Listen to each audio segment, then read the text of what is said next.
And some may wonder, Michael George, he's the Delta Watermaster. And you might wonder, why does he have interest in mountain counties? Well, you're going to hear today, Michael has a big picture, he gets it. And he's certainly not a stranger to mountain counties. He's participated in our programs before, both as a participant and also out in the audience. So with that, I'd like to welcome Michael George.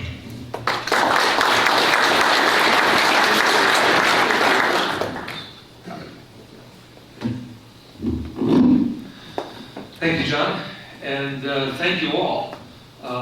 As John said, this is a return visit for me. You've been kind enough to invite me back, and I'm very appreciative of that.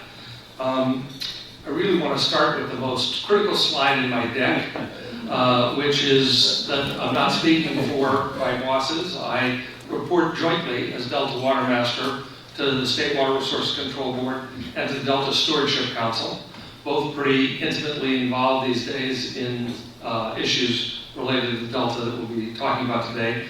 But I'm not trying to present state policy. I'm trying to share with you some of my own personal observations, and I'm hoping that, except for those circumstances where I refer to specific documents or state decisions, I hope you'll excuse my betters for my potential intemperance. As I say, I was here last year, and so the first thing I did when John and you all were kind enough to ask me back was to go back and look at what I'd said last year, look at the presentation I gave you, and really two things jumped out at me. The first was that I was right about everything. And you don't need to go back and check the slides, take my word for it. But the second thing is we really focused on how to get involved with improving the health of the watershed. And we looked at pioneering work that the mountain counties did in 2014 that led to Aqua's resiliency strategy, which focused on the headwater forests, the difficulties that we face and the importance of it for statewide water purposes. And then the Governor's Water Action Plan and the various steps that were in there. So we talked a lot about that. And really, Mountain Counties deserves to take some credit for focusing on this problem before it became a crisis, before the extent of the wildfires brought it to broader consciousness. But I will say that success reaches all the way to the cabinet room in the White House, and I thought it was important for us to recognize, even the President has noticed the issue. California. Yes, sir. California's a mess. We're giving billions and billions of dollars for forest fires in California. There's no reason for those fires to be like they are. They're leaving them dirty. It's a disgraceful thing. Old trees are sitting there rotting and dry, and instead of cleaning it up, they don't touch them. They leave them, and we end up with these massive fires that we're paying hundreds of billions of dollars for to fix it. The destruction is incredible. So I think California ought to get their act together and clean up their forests and manage their forests, because it's disgraceful. What's happening should never happen. I go all over the country and I meet with governors. The first thing they say is there's no reason for forest fires like that in California. So I say to the governor, or whoever's going to be the governor of California, you better get your act together. Because California, we're just not going to continue to pay the kind of money that we're paying because of fires that should never be to the extent. They were telling me in a couple of states, I won't even mention their name, it's like a flash. Some grass will burn, it'll be over in minutes. They'll lose 2 acres, 3 acres. At the most, they won't even lose that. And here we are with thousands of acres and billions of dollars every year. It's the same thing every year.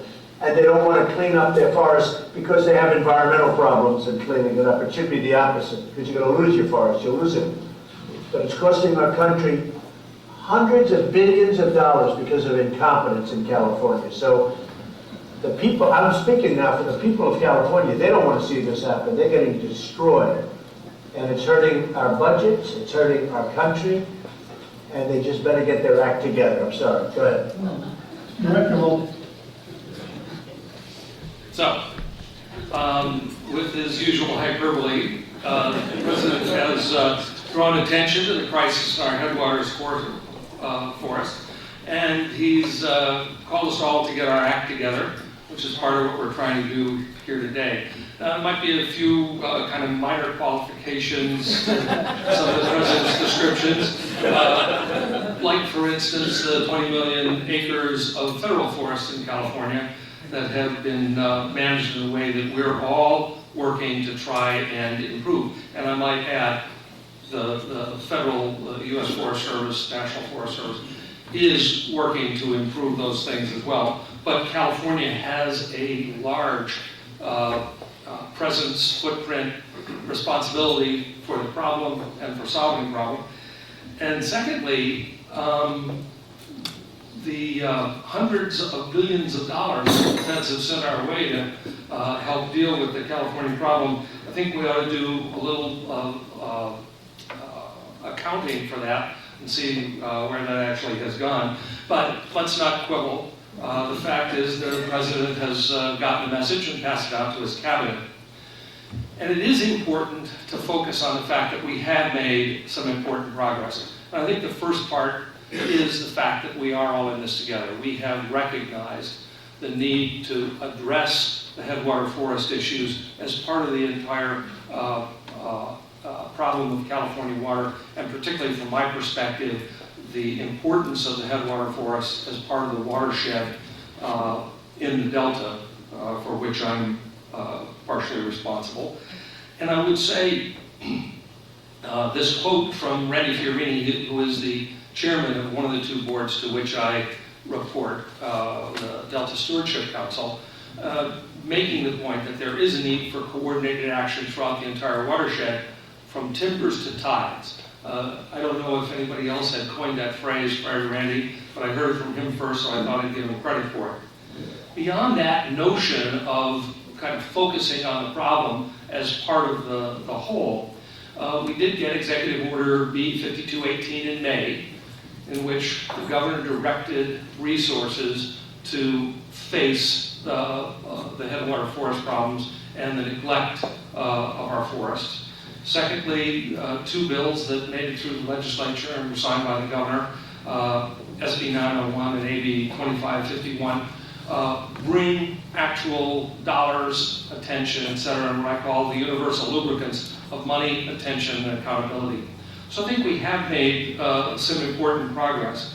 And again, I think MCWRA can take some credit for having brought this issue to the attention of a much broader audience where it is getting the application of those lubricants.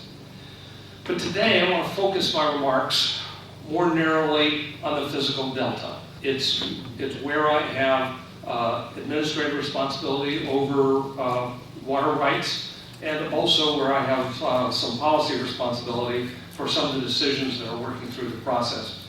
But I really want to focus on the physical delta for three main reasons.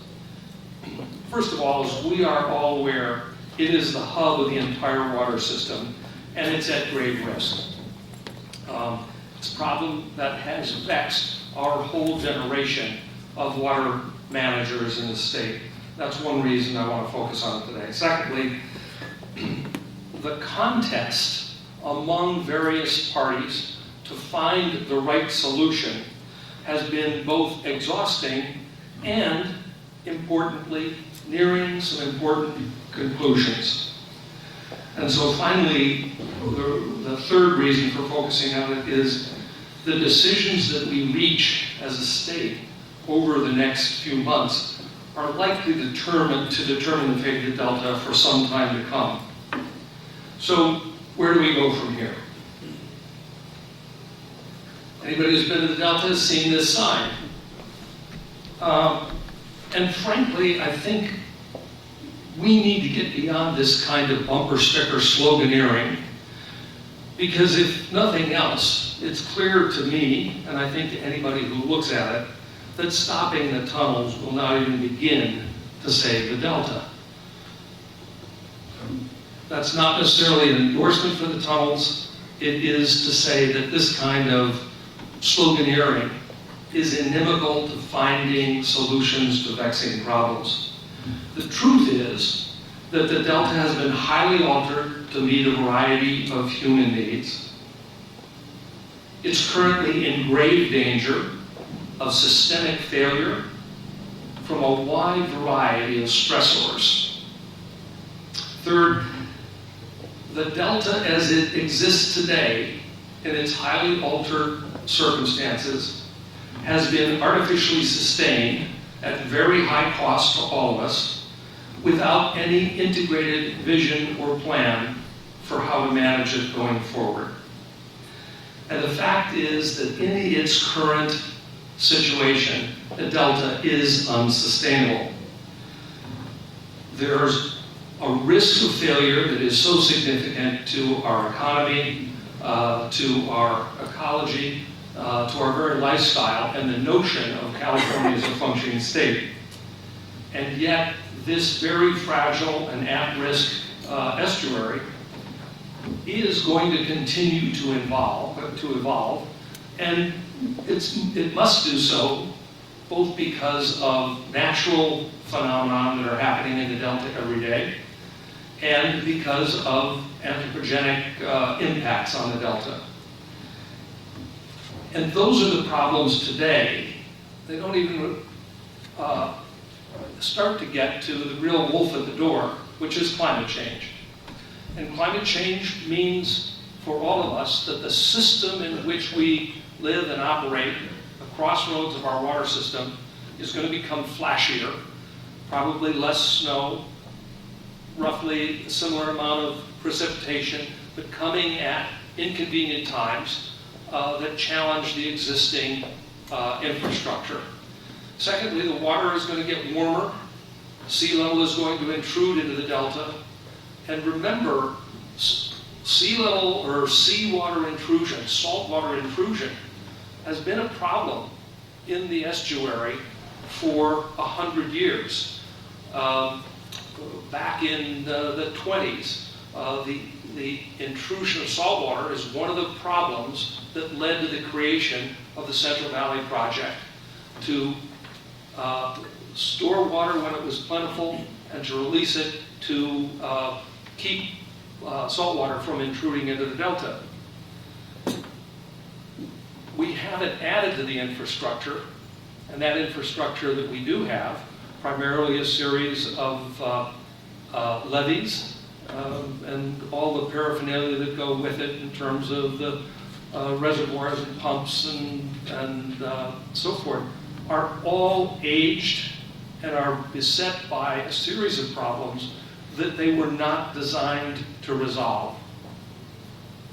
So if we intend to really save the Delta, we need to move beyond that bumper sticker sloganeering and face the harsh reality that the Delta, as we observe it today, is not sustainable.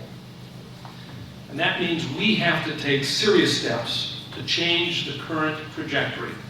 And that current trajectory, in my view, is unmistakably towards systemic failure, crisis, and reaction. This quote, with apologies to the ancients, is part of the response. We've got the wisdom of the ages here to tell us that processes that get started may move slowly, but come to conclusions. And we are close to some conclusions with respect to what's going to happen in the Delta. So where are the mills of state? Where have they been grinding? What's going on? Well, start, frankly, with this chapter of the story of the Delta in 2009 with the Delta Reform Act. It was the last major attempt to come to a vision and a consensus for where we should go. And we created a number of institutions that were designed to implement the vision in the Delta Reform Act of 2009. So it suggested the two co-equal goals of improved water supply reliability and improved ecosystem in a way that recognized, respected, and protected the Delta as an evolving place.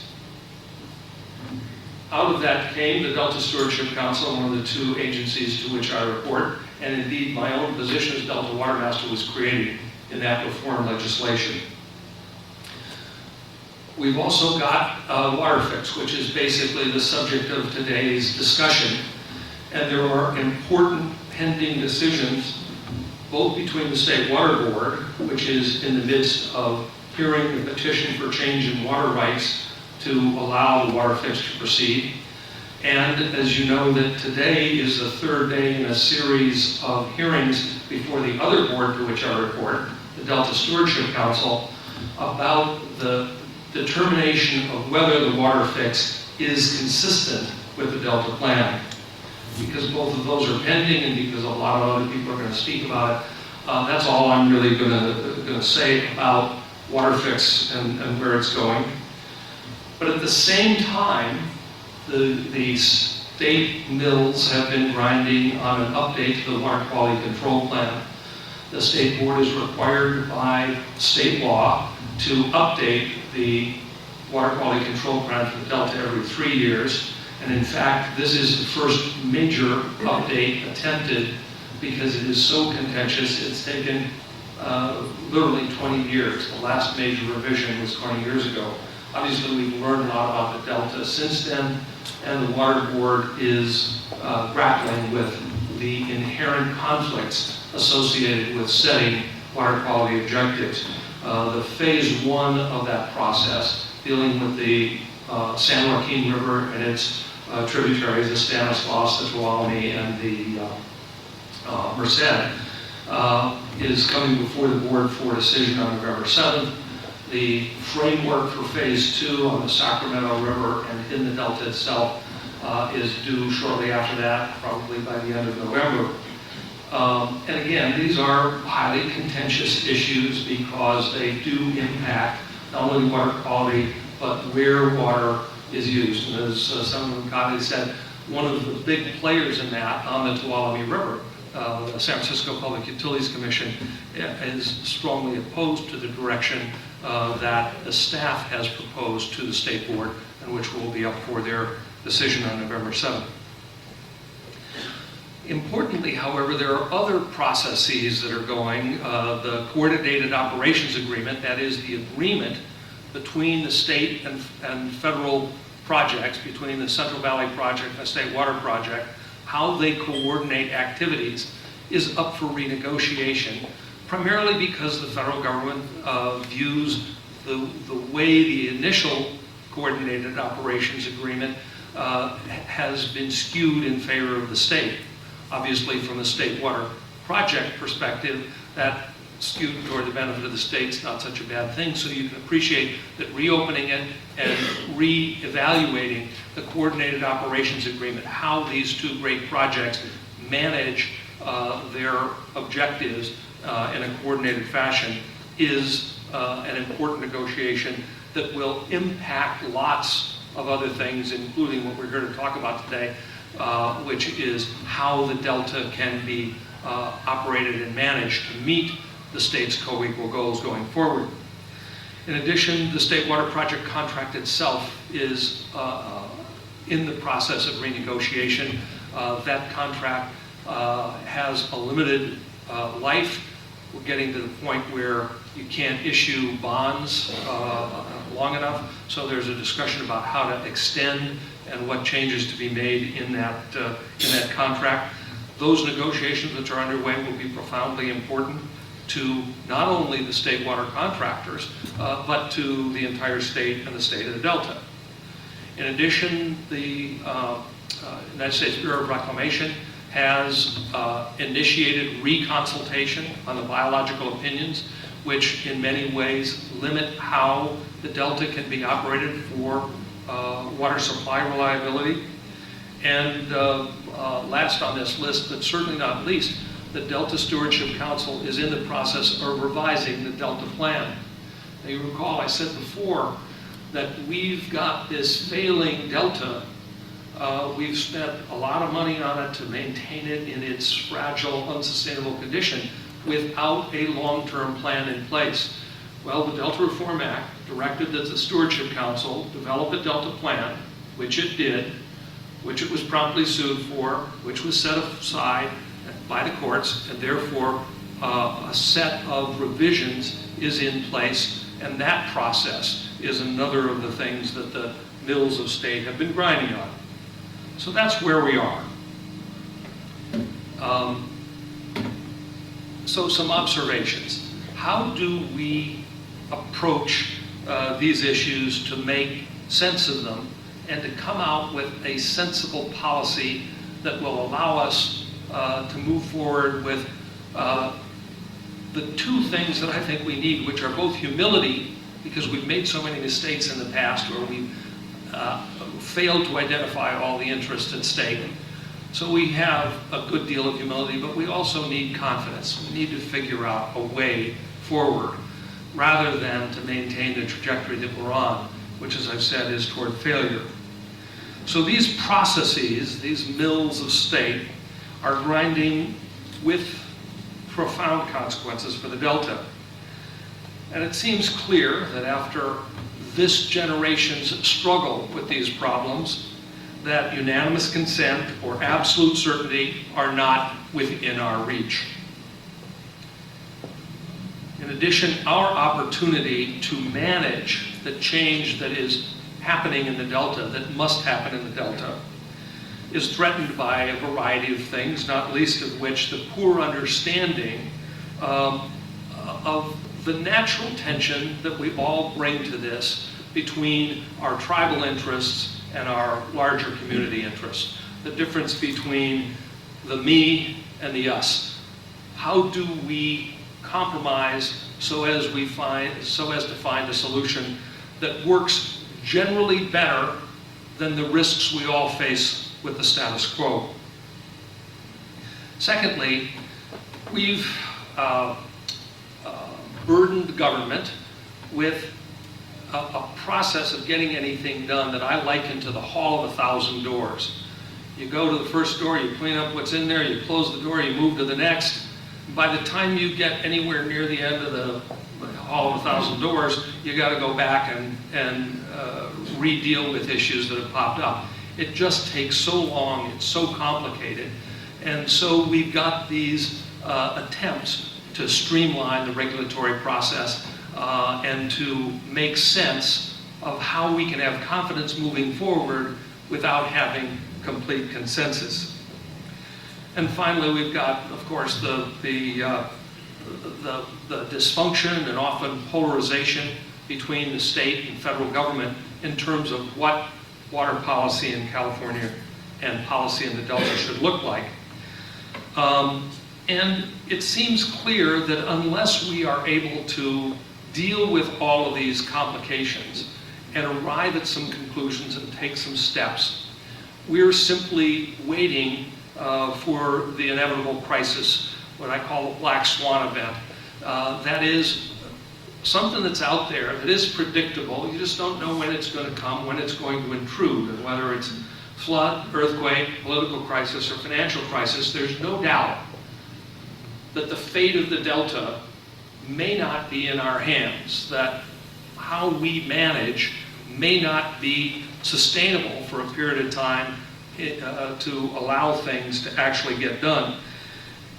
And failing our ability to move forward and manage adaptively as we learn new things and as we proceed, we're really going to be forced to react to the crisis when it comes upon us, as compared to trying to manage to a future that we could view as sustainable.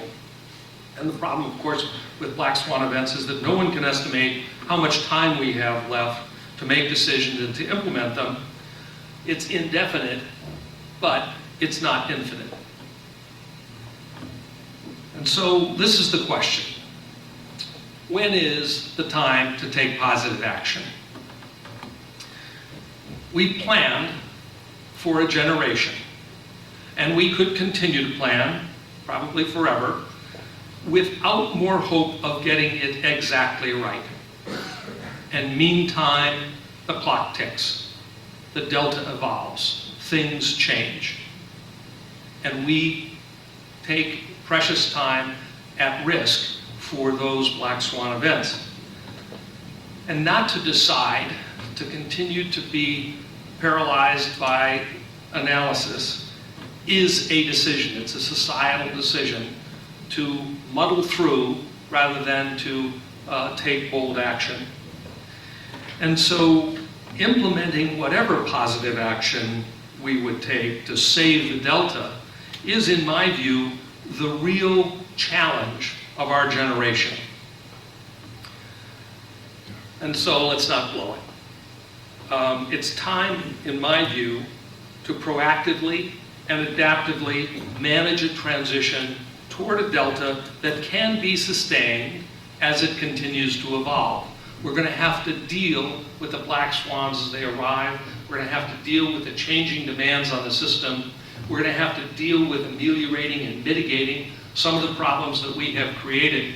But let's recall that almost all the problems that we observe in the Delta today are the result of implementing governmental directives and requirements and perspectives. So the Swamp and Overflowed Lands Act, which enticed private people to come into the Delta, to drain the swamp, to build the levees, that was a government policy that has consequences. And we are the heirs, for better and for worse, of those decisions that we made as a society. We're responsible for the unintended consequences, and we're responsible for working to continue to try and manage the Delta in a way that can make it sustainable as it continues to evolve. In addition, we've got to continue to manage in a way that propels us toward those two co-equal goals, which are likely always to elude our grasp. We're never going to come to a final outcome with respect to either the reliability of our water supply, as it is beset with more demands, nor to recover the ecosystem that we had prior to the time we decided to make these decisions and move forward as a state.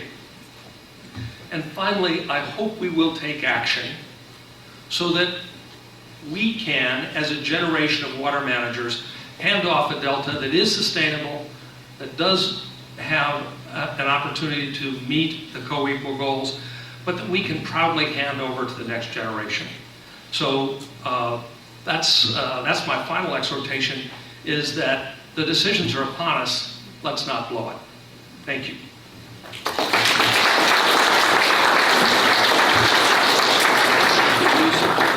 We got a couple. Hello. We got a couple minutes for a question. Anybody have a quick question? Clarifying question? Greg?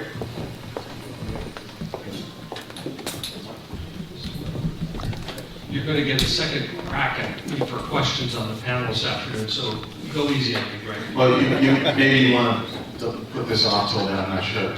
But I was just wondering, in terms of your position, can you sort of explain either shortly now or put on the agenda this afternoon what your office has done in the past and what might be on your agenda to do to look at the legitimacy of the claims of right to divert within the Delta?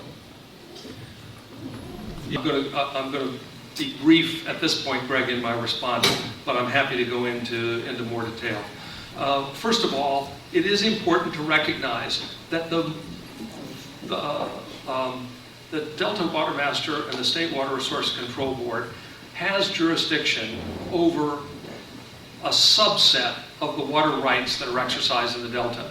Two big ones, state and federal projects, are both licensed rights that are subject to the jurisdiction of the State Board and are subject to regulation under Decision 1641, which is likely to be substantially revised as a result of these other processes that I've gone through. But for those two, the vast majority of water use in the Delta are outside the State Board's jurisdiction because they're either riparian rights or they're pre-1914 rights. So when I came into office, we knew that there were somewhere between 2,000 and 3,000 diversions in the Delta. And I said, wait a minute, I'm the water master. I should know better how many. Is it 2,000 or 3,000? the fact is, because most of those diversions are beyond our administrative jurisdiction, we didn't have a good taxonomy. That came to be a huge problem as we got deeper and deeper into the most recent drought in 2015. We were beset by our lack of understanding, our lack of knowledge of what the water rights were and how they operated. And so with emergency power from the governor, we asked, the state board asked, all the people within the Delta watershed who were claiming these non-jurisdictional rights, riparian and pre-14, to simply give us the documentation supporting their water rights. And we took about 2 years to diligently go through the pile of information we got. You can appreciate a lot of historic documents and so forth. And just in February of 2018, we published the first taxonomy, the first summary of those non-jurisdictional water rights and the basis on which they were proposed. Second thing we did was we recognized that there was a tremendous overlap between riparian and pre-14 claims. We were trying to clean that up. And one of the things that I'm proud of is having published a legal memorandum on uncomplicating or to getting rid of this confusion between riparian and pre-14 rights. We're still working through that. I'm proud to say that for the first time since the requirement for Delta users to report their annual use, that only came into the statute books in 2009 with the Reform Act. First time people reported was in 2010. The first time we got to 100% compliance is for water year 2017, so the water year that was just reported. So we're making progress on getting a handle on water rights in the Delta. But I will say there was a widespread myth, part of which motivated the legislature to create my office, which is that there was a lot of water to be saved in the system if you could just stop those folks in the Delta from unlawfully diverting water. And I'm here to tell you that's just not true. And I can get more into that later, but we're probably at the end of my time. Well, we are, but I see you're standing over there, so I have one last question. I submit that the biggest public policy challenge we have today is the state's refusal to recognize that sea level's rising. It's continuing to rise, it's been rising for a long time, and that our attempt to fight that is draining the state's resources, damaging the economy, and lowering the water supply reliability. And ultimately, it's going to fail. So how do we address the challenge? How do we get beyond and deal effectively with the Endangered Species Act, which is what I think is driving it, in a way that adapts to the reality and doesn't destroy the state? So that is the wolf at the door. That's the $64,000 question. How do we manage the challenge of climate change? So the good news is that the mills of state are working on it.